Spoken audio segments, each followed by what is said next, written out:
चलिए बच्चे, मॉस्बी का एक और इम्पॉर्टेंट क्वेश्चन देखने की कोशिश करते हैं। Question number 189, Mosby fundamental of nursing. देखते हैं वो हमसे क्या पूछ रहा है। वो कह रहा है client report severe pain 2 days after a surgery. उसकी सर्जरी हुई है, 2 दिन के बाद उसको बहुत ज़्यादा पेन हो रहा है। Which initial action should the nurse take. Initial action nurse क्या लेगी after assessing the character of pain. यानी कि बच्चे इससे एक बात समझ में आती है, अगर वो लिख रहा है after assessing the character of pain, pain की कैरेक्टर को असेस करने के बाद, पेन के कैरेक्टर को असेस करने के बाद नर्स क्या करेगी आफ्टर असेसिंग द कैरेक्टर। यानी कि पहला काम तो क्या हो गया, हमें क्या करना होता है, पेन के कैरेक्टर को असेस करना होता है। क्वेश्चन से ही पता चल रहा है कि हमेशा नर्स का पहला काम, अगर मरीज बताए कि मुझे पेन हो रहा है तो नर्स का सबसे पहला काम हो जाएगा पेन के कैरेक्टर को एसेस करो।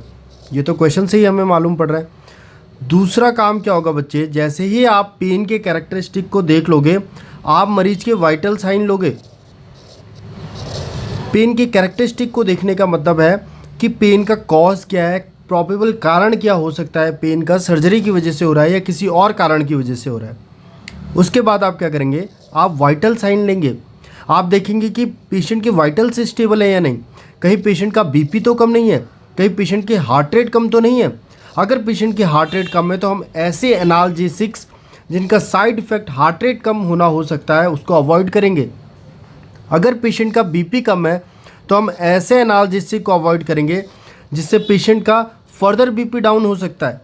तो याद रखिए, सबसे पहला काम मैंने क्या बताया, जब भी मरीज बताए मुझे पेन हो रहा है, पेन के कैरेक्टरिस्टिक को एसेस करिए। Second point, vital sign assess करिए। और थर्ड पॉइंट बच्चे, थर्ड पॉइंट उसको एनाल्जेसिक दीजिए। थर्ड पॉइंट क्या होगा, उसको एनाल्जेसिक दीजिए। एक बार मैं फिर से बता देता हूँ आपको,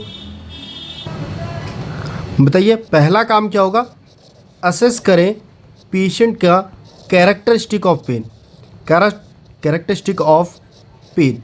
सेकंड काम क्या होगा बच्चे, इसके बाद वाइटल साइन देखना, वाइटल साइन मॉनिटर करिए पेशेंट का। अपने नोट्स में ऐसे ही लिखिएगा आप, वाइटल साइन मॉनिटर करिए पेशेंट का।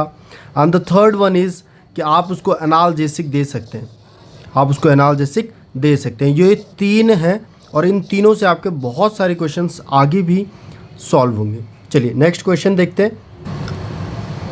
अब बच्चे देखने की कोशिश करते हैं, क्वेश्चन नंबर 191 में हमसे क्या पूछ रहा है। वो कह रहा है after abdominal surgery a client reports of pain. फिर से पेशेंट ने क्या बता दिया कि उसे पेन हो रहा है। What action should the nurse take first. अब देखिए यहाँ पर लिखा है फर्स्ट, वहाँ पर लिखा हुआ था इनिशियल एक्शन क्या है, यहाँ पर लिखा हुआ है फर्स्ट। अभी तक हमने क्या पढ़ा, सबसे फर्स्ट नर्स क्या करती है, पेन के कैरेक्टरिस्टिक को असेस करती है, फिर उसके बाद वाइटल साइन लेती है एंड देन एनाल्जेसिक देती है। ये तीनों पढ़े हमने। अब देखिए इससे ही ये क्वेश्चन सॉल्व हो जाएगा। तो नर्स फर्स्ट क्या करेगी, रिपोजिशन द क्लाइंट। पेन का पोजीशन से कोई लेना देना नहीं है पर फर्स्ट प्रायोरिटी पूछी हुई है बच्चे कि सबसे पहले क्या करोगे आप। पोजीशन आप चेंज कर सकते हो पेन के लिए, लेकिन फर्स्ट हम देखने जा रहे हैं। सो ये नहीं होगा। Obtain the client vital sign. Vital sign कौन सा काम है बच्चे, सेकंड नंबर का काम है, तो यहाँ पर ऑप्शन गलत हो गया। थर्ड देखिए, एडमिनिस्टर्ड द प्रिस्क्राइब्ड एनाल्जेसिक, ये गलत है बच्चे क्योंकि तीसरे नंबर का काम है। और फोर्थ है determine the characteristic of pain, और यही हमारा सही आंसर है बच्चे, क्योंकि सबसे पहले हम क्या करते हैं, सबसे पहले हम पेन के कैरेक्टरिस्टिक को असेस करते हैं। अब उसकी एब्डोमिनल सर्जरी हुई थी तो हम ये देखेंगे कि क्या एब्डोमिनल सर्जरी के बाद जो उसको पेन हो रहा है उसका कैरेक्टर कैसा है, क्या वो सर्जरी की वजह से हो रहा है या उस पेन का कारण कुछ और है, और उसी अकॉर्डिंगली बच्चे हम उसको क्या करेंगे, ट्रीट करेंगे, मैनेज करेंगे। तो होपफुली ये क्वेश्चन आपको समझ में आया होगा। चलिए आगे बढ़ते हैं नेक्स्ट क्वेश्चन में। चलिए अब देखते हैं इस क्वेश्चन में वो हमसे क्या पूछना चाह रहा है।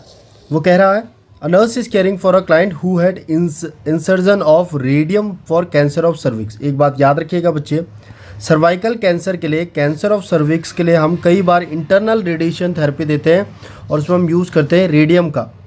तो उस फीमेल के इंसर्ट की गया है radium for cancer of cervix. अब वो हमसे क्या पूछ रहा है, for what radium reaction should the nurse assess the client. Radium से होने वाली कौन सी रिएक्शन के लिए नर्स को क्लाइंट को देखना चाहिए। तो मेरी बात सुनिए बच्चे, इसको छोड़कर एक कॉन्सेप्ट मुझे बताइए, आपने कभी इंट्रा यूट्राइन डिवाइस का नाम सुना है? यानी कि बच्चे जब भी कोई फॉरेन पार्टिकल किसी व्यक्ति की बॉडी के अंदर डाला जाता है, उसका टॉक्सिक इफेक्ट हो रहा है उसकी बॉडी में, इसको देखने के लिए अगर उसका टॉक्सिक इफेक्ट उसकी बॉडी में हो रहा है तो उस व्यक्ति को होगा बहुत ज़्यादा पेन। क्या होगा बच्चे? बहुत ज़्यादा पेन। इसीलिए बहुत बड़ा प्रश्न बनता है नर्सिंग जगत में कि इंट्रा यूट्राइन डिवाइस को रिमूव करने का जो कारण होता है वो क्या होता है। बहुत फेमस क्वेश्चन है कि किसी फीमेल को इंट्रा यूट्राइन डिवाइस अगर लगाया गया है तो उसको रिमूव करने का कारण क्या होता है। उस महिला को अगर पेन हो रहा है तो उस इंट्रा यूट्राइन डिवाइस को रिमूव किया जाता है। जबकि आप जानते होंगे एक और प्रश्न बनता है कि इंट्रा यूट्राइन डिवाइस का कॉमन साइड इफेक्ट क्या होता है। उत्तर जाता है ब्लीडिंग। कॉमन साइड इफेक्ट होता है ब्लीडिंग, लेकिन ब्लीडिंग की वजह से उसको रिमूव नहीं किया जाता है। रिमूव करने का कारण बहुत ज़्यादा बार आज तक के एग्जाम से पूछा गया है कि आईयूडी को रिमूव करने का कारण क्या होता है। उत्तर जाता है पेन की वजह से। इंट्रा यूट्राइन डिवाइसेस जो कॉन्ट्रासेप्शन के लिए डाली जाती है महिला में, उनको पेन की वजह से रिमूव किया जाता है। यानी कि जब भी कोई फॉरेन पार्टिकल बॉडी में डाला जा रहा है, उसका एक कॉमन टॉक्सिक इफेक्ट अगर बॉडी में देखने को मिलेगा तो वो क्या मिलेगा बच्चे? पेन। और इस महिला में जब रेडियम इम्प्लांट किया गया है तो उसके किस रिएक्शन के लिए अगर हमें पूछा जा रहा है कि महिला में देखेंगे तो उत्तर जाएगा पेन। फीमेल में अगर पेन हो रहा है तो समझ जाओ जो आपने रेडियम इम्प्लांट किया है उसका टॉक्सिक इफेक्ट देखने को मिल रहा है। टॉक्सिक इफेक्ट देखने को मिल रहा है।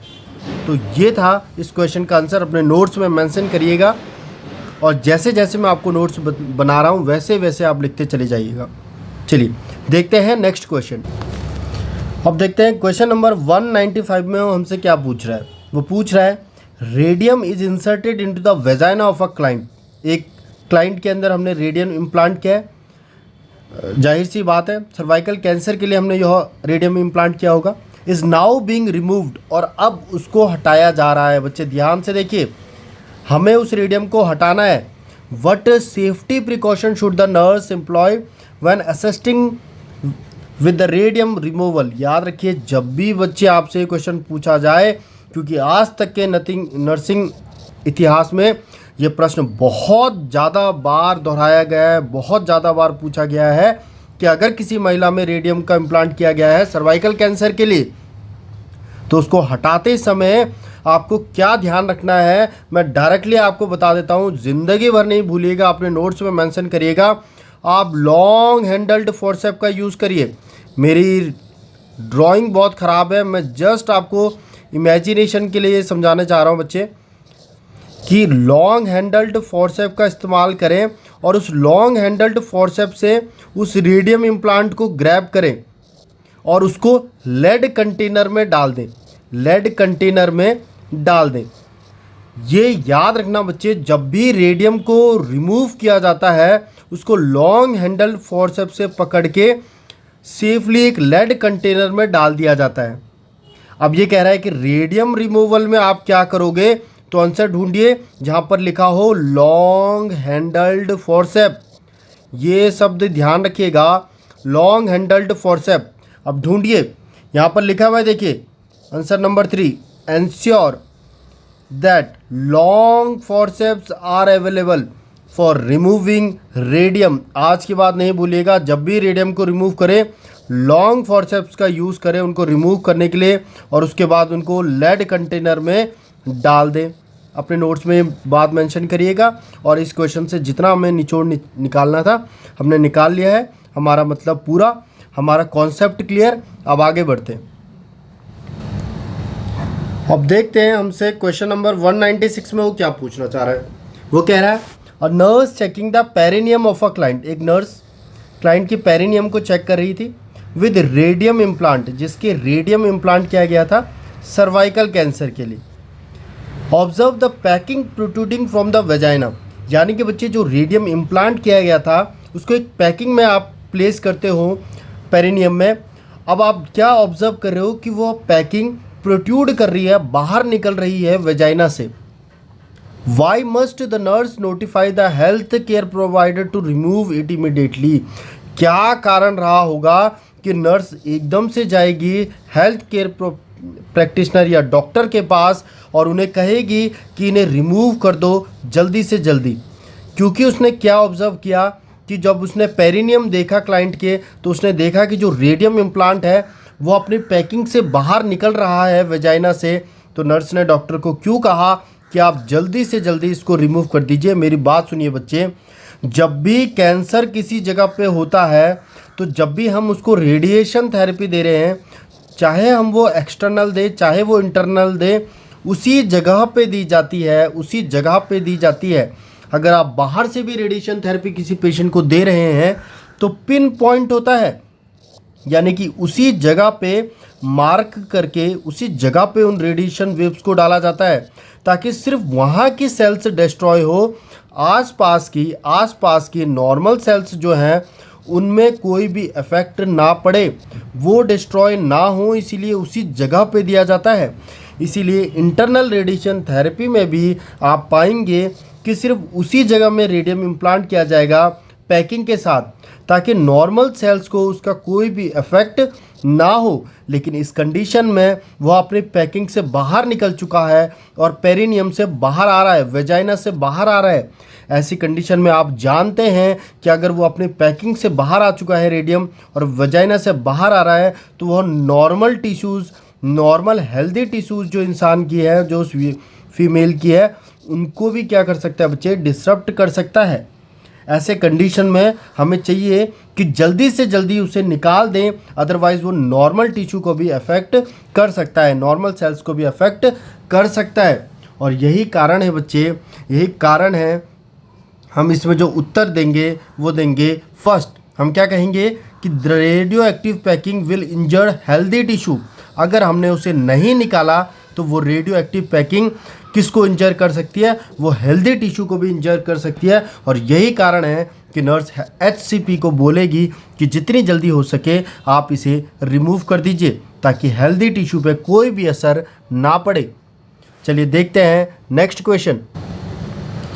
चलिए देखते हैं क्वेश्चन नंबर 197 हमसे क्या जानना चाहता है। ये कह रहा है a nurse is caring for a client who has radium implant. Radium implant हुआ है मरीज के फॉर कैंसर ऑफ सर्विक्स।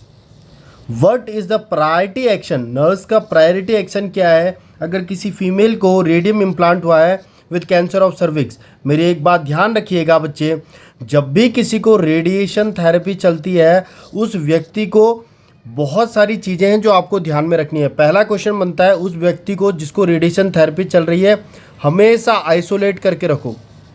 दूसरा, अगर वो आइसोलेट है, अलग एक कमरे में रह रहा है और उस कमरे का वो टॉयलेट यूज़ करता है, बहुत इंपॉर्टेंट बच्चे, अगर उस कमरे का टॉयलेट यूज़ करता है तो उसे हमें बोलना है कि आपको उस टॉयलेट को 2 टाइम फ्लश करना है, 2 बार फ्लश करना है आपको उस टॉयलेट को, क्योंकि आपका जो टॉयलेट होगा बच्चे वो रेडियो एक्टिव होगा। हमें उस पेशेंट को बताना है कि आपका जो टॉयलेट है वो रेडियो एक्टिव हो सकता है, इसलिए जब भी आप टॉयलेट यूज़ करें फ्लश करें 2 बार। अच्छा, क्योंकि मरीज को अकेले एक आइसोलेट करके रखा गया है क्योंकि उसकी इम्यूनिटी कम है, और दूसरा कारण क्योंकि उसके अंदर रेडियो इम्प्लांट किया गया है, रेडियम इम्प्लांट किया गया है, तो हो सकता है कि अगर कोई दूसरा व्यक्ति उसके रूम में जाए तो वो भी उस रेडिएशन से एक्सपोज हो जाए। इसीलिए ध्यान रखना, अगर मरीज को आइसोलेट करके रखा हुआ है तो दूसरे व्यक्तियों को उस कमरे में जाने ना दें। लेकिन अगर फिर भी आप उस कमरे में दूसरे व्यक्तियों को जाने देते हैं तो 10 मिनट से ज़्यादा किसी बाहरी व्यक्ति को उस कमरे में रुकने की अनुमति ना दें, क्योंकि आप जानते हैं कि मरीज की बॉडी में क्या है, रेडियम इम्प्लांट है। तो अगर कोई नॉर्मल व्यक्ति उस कमरे में 10 मिनट से ज़्यादा रहेगा तो वो एक्सपोज हो सकता है इस रेडिएशन थेरेपी से, इस रेडिएशन से उसका एक्सपोजर हो सकता है। इसीलिए बच्चे ध्यान रखिए, उस कमरे में 10 मिनट से ज़्यादा अलाउ ना करें बाहरी व्यक्ति को। इवन कई हॉस्पिटल्स तो 10 मिनट भी अलाउ नहीं करते हैं, वो एंट्री ही नहीं देते हैं उस रूम में जिस रूम में मरीज का इंटरनल रेडिएशन थेरेपी चल रही हो। तो आज के बाद ध्यान रखिए, 10 मिनट से ज़्यादा बाहरी व्यक्ति को उस रूम में ना रुकने दे। और एक और बात याद रखना बच्चे, प्रेग्नेंट नर्स कभी भी इसकी केयर नहीं करेगी, आइसोलेट करके रखेंगे, टॉयलेट को 2 टाइम फ्लश करेंगे, 10 मिनट से ज़्यादा बाहरी व्यक्ति उस कमरे में नहीं रुकेगा। और लॉन्ग हैंडल फोर्सेप का यूज़ करेंगे उसको रिमूव करने के लिए। ये सारी चीज़ें ध्यान रखिए। तो आइए देखते हैं प्रायोरिटी नर्सिंग में हमसे क्या पूछ रहा है। स्टोर करें लेड कंटेनर में, वेयर लेड एप्रन, अवॉइड आयम इंजेक्शन, कोई नहीं। यहाँ पर देखिए restrict visitor 10 minute stay, visitors को 10 मिनट से ज़्यादा उस कमरे में ना रहने दें, और ये बिल्कुल सही ऑप्शन है। चलिए आगे बढ़ते हैं। अब देखिए क्वेश्चन नंबर 198 कह रहा है a client was treated with radium implant for cancer of cervix. Cancer of cervix के लिए रेडियम इम्प्लांट डाला गया है। What information is about for the nurse, important for the nurse to teach the client when giving discharge instruction. Discharge, patient discharge जा रहा है, उससे पहले नर्स उसको क्या बताएगी। जाहिर सी बात है जब भी पेशेंट डिस्चार्ज आता है उससे पहले ही हम उसे बता देते हैं कि कब वापस आना है, कब वापस आना है। और वापस आने को बच्चे क्या बोलते हैं, वापस कब आके ओपीडी में दिखाना है, हम उसे क्या कहते हैं, फॉलो अप। यानी डिस्चार्ज से पहले नर्स उसको पक्का बताएगी कि फॉलो अप के लिए कब आना है। ये ज़्यादा इंपॉर्टेंट है। जैसे कि बच्चे एक बहुत फेमस प्रश्न हमारे नर्सिंग जगत में है कि जिस समय व्यक्ति का एडमिशन होता है उसी समय पर डिस्चार्ज प्लानिंग भी हो जाती है। याद रखना, कई बारी हम सोचते हैं कि डिस्चार्ज प्लानिंग बाद में होती है, नहीं। बुक्स में आप क्वेश्चन देखेंगे कि एडमिशन के टाइम पे ही डिस्चार्ज प्लानिंग हो जाती है। वैसे ही डिस्चार्ज जाने से पहले, डिस्चार्ज भेजने से पहले मरीज को हमेशा किसके बारे में बताओ, फॉलोअप के बारे में। और क्योंकि रेडियम इम्प्लांटेड है, ट्रीट किया गया है, तो हम हो सकता है कि मरीज में कुछ साइन एंड सिम्टम दिखे, तो हम ऐसी कंडीशन में मरीज को बोलेंगे कि फॉलोअप करते रहिए, वापस आते रहिए और ओपीडी में दिखाते रहिए। रिटर्न फॉर फॉलोअप के लिए नर्स उसे बताएगी। चलिए आगे देखते हैं। देखिए क्वेश्चन नंबर 199 कह रहा है a client has corrective surgery of bladder laceration. बच्चे एक व्यक्ति जिसके ब्लैडर में लेसिरेशन है, मान लीजिए कभी भी किसी के ब्लैडर में लेसिरेशन वगैरह हो, आप एज अ नर्स क्या ध्यान में रखोगे। पहले क्वेश्चन पढ़ लेते हैं फिर बताता हूँ। ब्लैडर लेसिरेशन है, what nursing intervention take priority, क्या प्रायोरिटी चीज़ होगी during the client post operative period. यानी कि लेसिरेशन के लिए उसकी सर्जरी हो चुकी है, आप मान लीजिए यहाँ पर सर्जरी हो चुकी है। अब आप एज अ नर्स क्या ध्यान रखेंगे, मेरी बात सुनिए बच्चे। आपको एज अ नर्स ध्यान रखना है कि यहाँ से यूरिन जो निकल रहा है ब्लैडर से वो किसी भी कारण से ऑब्स्ट्रक्ट ना हो, ऑब्स्ट्रक्शन ना हो, ताकि यहाँ पर यूरिन बिल्डअप ना हो। क्योंकि अगर यहाँ पे यूरिन बिल्डअप हुआ तो जो सर्जरी हो रखी है, जो सूचर्स लगे हुए हैं बच्चे, वो डिसरप्ट हो सकते हैं। हमें क्या कोशिश करनी है कि यूरिन अच्छे से ड्रेन हो बाहर, अच्छे से यूरिन बाहर ड्रेन हो ताकि ऑब्स्ट्रक्शन ना हो। तो बच्चे आप इनमें से ढूंढने की कोशिश करो कि कौन सा ऐसी चीज़ है जिससे कि यूरिन ज़्यादा बेटर बाहर आएगा और ऑब्स्ट्रक्शन नहीं होगा। तो आप पाएंगे कि एक ऑप्शन यहाँ पर लिखा हुआ है। देखिए बच्चे, साइड रेल का कोई लेना देना नहीं है, provide range of motion exercises का कोई लेना देना नहीं है, अभी सर्जरी हुई है, एक्सरसाइज नहीं करा सकते। Massage the back 3 times, back को मसाज करना is not important at all for like urinary drainage. तो बच्चे क्या ऑप्शन बचता है, मेरी बात सुनिए। यहाँ पर लिखा हुआ है टर्निंग फ्रीक्वेंटली। अगर आप मरीज को बार बार इधर से उधर टर्न करते हो, उसकी पोजीशन चेंज करते हो, तो ग्रेविटी के कारण ज़्यादा से ज़्यादा जो यूरिन होता है वो क्या करता है बच्चे, ज़्यादा से ज़्यादा यूरिन होता है वो ग्रेविटी के साथ क्या करता है, ड्रेन करता है बाहर।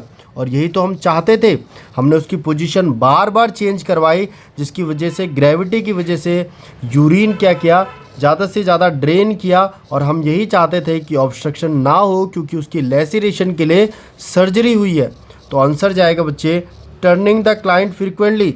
आप अपने नोट्स में कैसे बनाएंगे, आप लिखेंगे ब्लैडर लेसिरेशन, उसके आगे टर्न द क्लाइंट फ्रीक्वेंटली, उसके आगे डैश करके फिर लिखेंगे it promotes drainage of urine, it promote drainage of urine because of gravity. तो ये आपका पॉइंट हो जाएगा इस क्वेश्चन से। ऐसे ही आपको पूरी मौसबी के पॉइंट बनाने हैं अगर आपको सबसे तगड़ा बनना है नर्सिंग जगत में। तो हर एक क्वेश्चन के अगर आप इस तरीके से पॉइंट्स बना देते हैं और लास्ट में उनको 8 से 10 बार रिवाइज करते हैं, तो कोई ताकत नहीं है दुनिया की जो आपको एम्स में टॉप रैंकर बनने से रोक सकती है। चलिए आगे नेक्स्ट क्वेश्चन देखते हैं।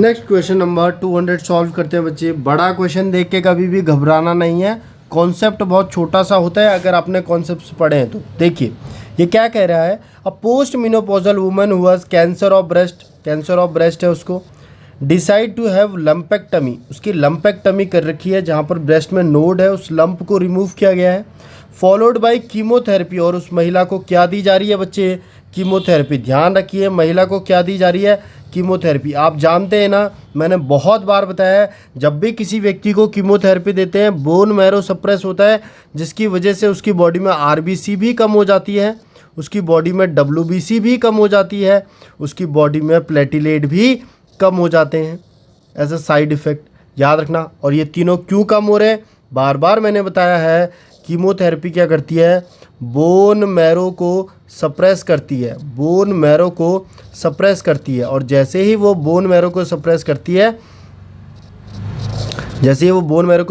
है, आरबीसी, डब्ल्यूबीसी और प्लेटिलेट तीनों कम हो जाते हैं। After receiving chemotherapy for several week says a nurse to a clinic that I don't feel well. बहुत हफ्ते उसने कीमोथेरेपी ली, उसने उसके बाद नर्स को बोला कि मुझे कुछ अच्छा सा महसूस नहीं हो रहा है। The nurse receive the chemotherapeutic nurse ने रिव्यू किया कीमोथेरेपेटिक मेडिकेशन को। द क्लाइंट इज़ रिसीविंग, जो रिसीव कर रहा था क्लाइंट, वो मेडिकेशन को नर्स ने रिव्यू किया। And check the laboratory result, obtain the client vital sign based on the information, what should the nurse conclude in client priority need. यानी कि बच्चे जो पेशेंट कीमोथेरेपी ले रही थी हफ्तों तक, उसने नर्स को कहा कि मुझे अच्छा फील नहीं हो रहा है, तो नर्स ने क्या किया, उसकी कुछ इन्वेस्टिगेशंस करा ली और उसकी दवाइयों को वापस से देखा। अब इन इन्वेस्टिगेशंस को देखने के बाद नर्स सबसे पहले क्या कराएगी, प्रायोरिटी नीड क्या होगी। मेरी बात आप जानते होंगे कि अगर किसी पेशेंट को कीमोथेरेपी चल रही है तो हो सकता है कि उसकी बॉडी में आरबीसी कम हो, डब्ल्यूबीसी कम हो, प्लेटिलेट कम हो। अब जो भी उसने ये सारी चीज़ें रिव्यू करी हैं उसमें से देखिए कि इनमें से कौन सी चीज़ आपको कम नज़र आ रही है। तो साइक्लोफॉस्फेमाइड, ये सारी तो उसने ड्रग्स यूज़ करी है, ठीक है, इनसे कोई लेना देना आपका नहीं है। आरबीसी नॉर्मल वैल्यू है, डब्ल्यूबीसी की अभी देखते हैं, एचबी नॉर्मल है, एससीटी नॉर्मल है, प्लेटिलेट नॉर्मल है, यानी बच्चे कम क्या है, उसका कम है डब्ल्यूबीसी। अगर आप देख पा रहे हैं तो गौर से देखिए, मैं आपको यहाँ पे हाईलाइट करता हूँ, उसके डब्ल्यूबीसी काउंट कितने हैं, 3000। कितने हैं बच्चे, 3000। आप जानते होंगे कि डब्ल्यूबीसी नॉर्मली कितनी होती है बच्चे, लगभग 4500 से 11000 नॉर्मल होता है डब्ल्यूबीसी का काउंट, लेकिन इस व्यक्ति के कितने हैं, 3000, क्योंकि कीमो चल रही थी तो उसके डब्ल्यूबीसी क्या हो गए, यहाँ पर कम हो गए। अब अगर इसके डब्ल्यूबीसी कम हो गए हैं तो ध्यान रखना, जब भी किसी व्यक्ति की बॉडी में डब्ल्यूबीसी कम हो, नर्स का पूरा ध्यान मेकअप को छोड़कर किस में जाएगा, इन्फेक्शन में। किस में जाएगा बच्चे, इन्फेक्शन को प्रिवेंट करो। क्योंकि डब्ल्यूबीसी कम है तो आप इसमें होने वाले इन्फेक्शन को प्रिवेंट करो। क्योंकि डब्ल्यूबीसी कम है तो इस मरीज को रिस्क है कि इसको इन्फेक्शन हो सकता है, तो इसको इन्फेक्शन से बचाने का हर प्रयास करो जो इन्फेक्शन से इसको बचा सकता है। तो बताइए प्रायोरिटी नर्सिंग एक्शन या नीड क्या होगी, अगर उसका डब्ल्यूबीसी कम है तो आंसर जाएगा प्रिवेंटिंग इन्फेक्शन। इन्फेक्शन को प्रिवेंट करो क्योंकि डब्ल्यूबीसी का लेवल कम है। आप अपने नोट्स में कैसे बनाओगे, आपने जो मेरी कॉपी बनाई है उसमें आप पहला पॉइंट लिखोगे कि जब भी किसी को कीमो चलती है उसका बोन मैरो सप्रेस हो जाता है, उसके आरबीसी, डब्ल्यूबीसी और प्लेटिलेट तीनों कम हो जाते हैं। अगर डब्ल्यूबीसी कम हो जाती है तो रिस्क हो सकता है इन्फेक्शन का, इसीलिए मरीज को देखेंगे इन्फेक्शन के लिए और प्रिवेंट करेंगे इन्फेक्शन। ये बच्चे इस क्वेश्चन का नोट बन गया। अब ऐसे ही पूरी मौजवी के नोट्स बना के आपको एक मोटी सी कॉपी बना लेनी है और उस कॉपी को 8 से 10 बार रोज़ सुबह उठकर मुंह धो के आपको रिवाइज़ करना है, बार बार रिवाइज़ करना है और फिर आप देखिएगा कि आप टॉप रैंकर्स में शामिल होने लगेंगे। चलिए थैंक यू। कमेंट्स में प्लीज़ बताइएगा कि आपको ये क्लासेस कैसी लग रही हैं, मैं इनको कंटिन्यू करूं या नहीं, और अगर कोई सजेशंस हैं, अगर कुछ आपको बात पूछनी है तो वो आप प्लीज़ अपने रिव्यूज़ कमेंट्स में दे सकते हैं। Thank you so much.